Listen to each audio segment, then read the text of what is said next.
मेरी आंखें भी तेरी आंखों से एक बात कहे।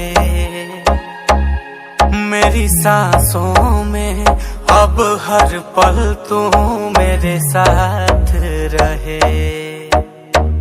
मुझ पे कर दे इतनी सी मेहरबानी, आजा दिल में वो लड़की दीवानी।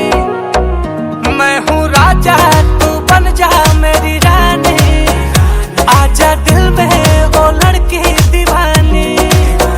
तेरा प्यार है जैसे प्यासे को पानी, आजा दिल में वो लड़की दीवानी।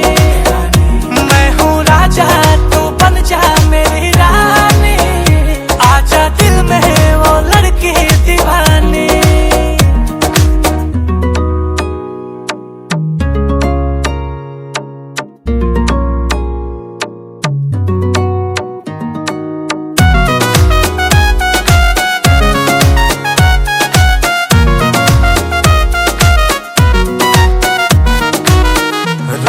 सुहाना तेरा दीवाना, मैं इतना ही काम करूं। अब तो हर दिन देख के तुझको रोज सुबह से शाम करूं।